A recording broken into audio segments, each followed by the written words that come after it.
Bottom line up front, this is just an excuse for me to talk about a book I just read. So there was this book I just read called The Uprising on Poetry and Finance by a guy named Biffo Berardi. It was a short book, so this is going to be a short video. It's a fairly quick read on the automation of language through hyperinflation of the infosphere and the detachment of finance based on the cognitive abilities and output of the general public has led to the European economy to a point where its bubbles raised are no longer because all growth and world progress, and not only that, the idea of progress was put in work no longer to be defined economy, but an abstract system that no one can comprehend or control. See there, I just saved you $14. Now there's this concept in the book that I want to talk about called semio-inflation.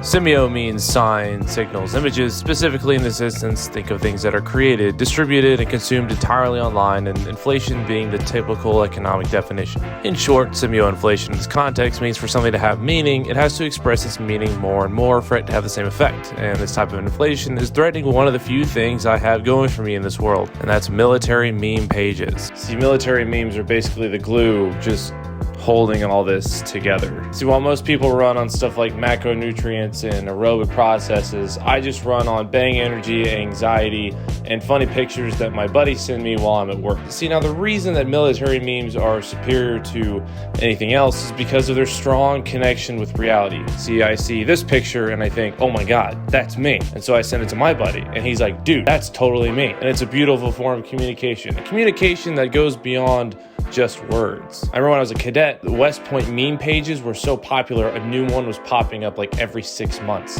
And it even got to the point where there is a designated meme cadet officer in charge of putting up memes in the mess hall on the big projectors. Of course, that got ruined when someone made a meme and somehow it got up there of a general at the school claiming that they had a mental disability and of course ruined it for everyone. See, I even got posts on one.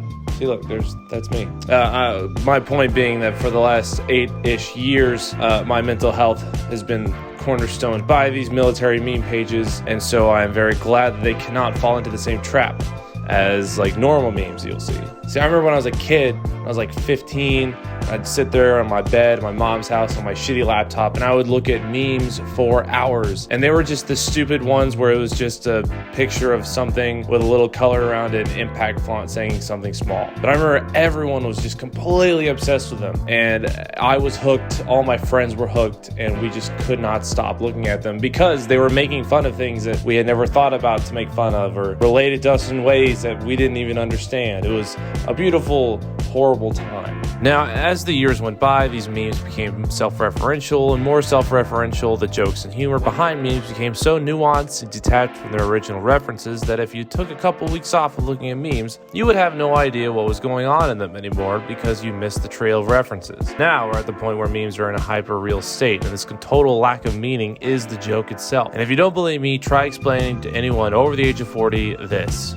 Now, it is important that we do not let military memes fall into this same kind of trap of inflation. Biffo talks about this kind of inflation here. Inflation is essentially when you need more money to buy less things. I say that semio-inflation is when you need more signs, words, and information to buy less meaning. It's a problem of acceleration. It's a kind of hyperfuturism, when an old accelerative conception of the future is the crucial tool for the Western goal. In this context, for a meme to be funny, it has to be in line and contextualized with the past decade of memes to make any sense, and meme culture is basically already there with subreddits like hyperreal memes and deep fried memes. It's a little too meta for my taste. That kind of thing does not yet exist in the military meme world as we know it. Having to have decades of references to mean the same thing doesn't affect military memes quite as much. Unlike a large portion of memes you'll find on the internet, almost all military memes are based entirely on events and physical things.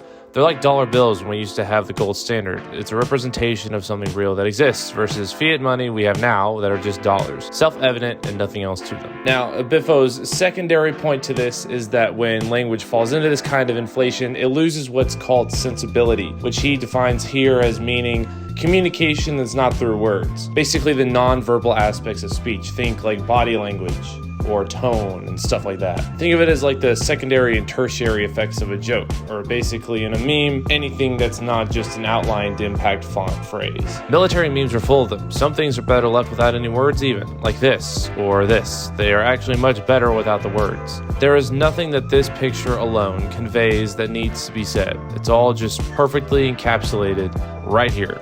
Now, I hope you've enjoyed my argument.